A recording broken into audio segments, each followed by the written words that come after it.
Hindi akado ang trabaho ni Vice President Sara Duterte sa kabila ng dalawang panibagong impeachment complaints na inihain ngayong taon laban sa kanya. Kagabi nga may kausap akong mga ilang kongresista, parang ang sentiment nila ayaw na nila mangyari yung nangyari nung 19 na napuwersahan silang pumirma. So I'm glad that, of course, I'm glad that the impeachment complaints against me have been are finished. Trabaho ni Vice President Sara Duterte hindi apektado kahit may impeachment complaint ayon kay Attorney Pau. Pagkalap ng 1/3 vote para sa impeachment ni VP Sara mahirap gawin sa 20th Congress. Pangulong Ferdinand Bongbong Marcos Jr. masayang-masaya sa resulta sa pagbasura ng impeachment complaint laban sa kanya. So mga kababayan, ito napakagandang balita na naman po nito mga kababayan, ano? Pero bago po natin ipagpatuloy ito, huwag niyo po kalimutang mag-subscribe po dito sa ating YouTube channel. Ito, panoorin po natin itong naging pahayag po ng kampo ni Vice President Sara Duterte patungkol nga po dito sa impeachment laban po sa kanya.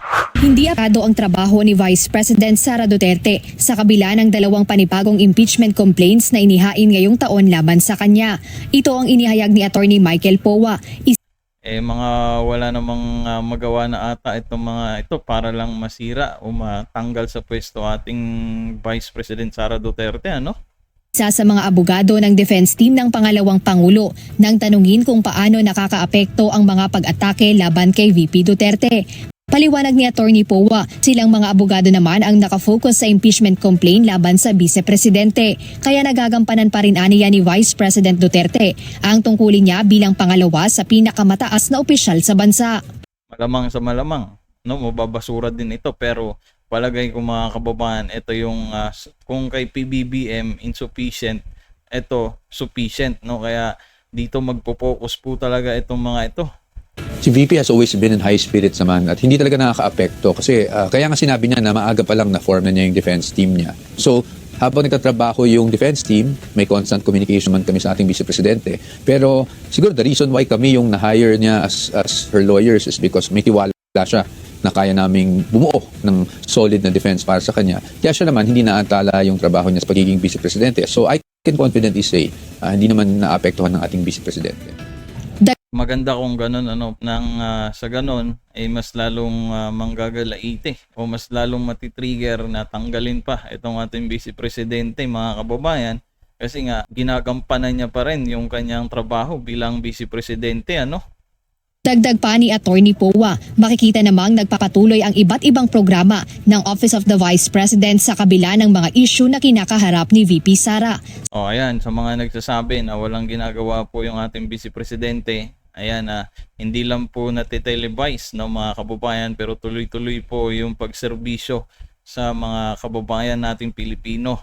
Samantala nilinaw at tiniyak din ng defense team ni Vice President Duterte na kung umusad ang impeachment case at maitaong sumabay sa paggalaw ng kaso ni former President Rodrigo Duterte sa International Criminal Court o ICC ay hindi sila apektado dahil magkaibang team o mga abogado ang may hawak dito.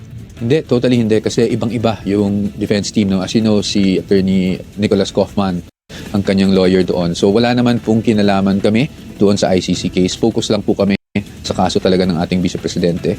Pray natin mga kababayan, no, na sana maging maayos naman din yung kalagayan ng ating former President Duterte dyan at sana makauwi na siya dito sa Pilipinas. So regardless kung magsasabay na may ICC and then itong may impeachment, I don't think one affects the other. Para sa depensa ni VP Duterte, hindi natitigil ang paghahandang kanilang ginagawa kaugnay ng impeachment.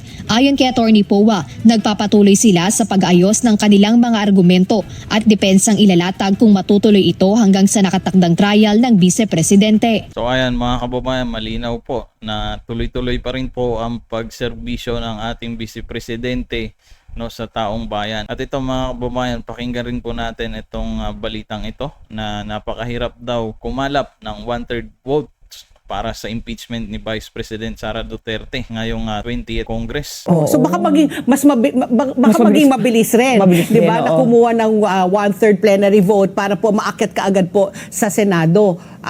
Pero alam mo, Pat, nung kagabi nga may kausap akong mga ilang kongresista, parang ang sentiment nila ayaw na nila mangyari yung nangyari nung 19th na Ano kaya yung nangyari na yun? Ano? napuwersahan silang pumirma. Nako po, napuwersahan lang palang pumirma mga kababayan. Kung yan ay totoo po, ay talagang niloloko na po yung taong bayan nito. Talagang gusto lang pabagsakin ang ating Vice Presidente. So, parang yung 1/3 na option mahirap. Really? Oo, kasi anong enticement na ibibigay ng liderato ng mababang kapulungan para magboto sila. Para Oo, umakyat. kasi ito mangyayari kung magwa 1/3 sila, very transparent yan. Hindi katulad ng 19 Congress na kinulong sila sa isang room, inalis yung cellphone, pumirma sila kahit hindi nila nakikita yung mga charges Grabe pala yung mga nangyari nung 19th Congress mga kababayan. kay Vice President. So, iba yung terrain na ginagalawan natin. At papalapit siya ang 2028. Kaya, At 'di ba? So public opinion, alam naman natin ang impeachment is really before the court of public opinion. Mahirap na diinan nila at paspasan nila na makuha yung 1/3 dahil unang-una, syempre tinitingnan rin ng mga legislators yung ano ba yung survey, ano ba ang trust rating, ano ba ang approval rating. May ibang survey firms na nag-measure na ng if elections were held today, who would you vote for? So, Ang problema nga, didiinin talaga nila, hahanapan nila ng paraan para mapatalsik lamang itong ating Vice Presidente dyan sa kinakaupuan niya po, ano? itong mga ito, syempre naiisip na nila, naku, paano ako gagalaw? Correct, No? oo.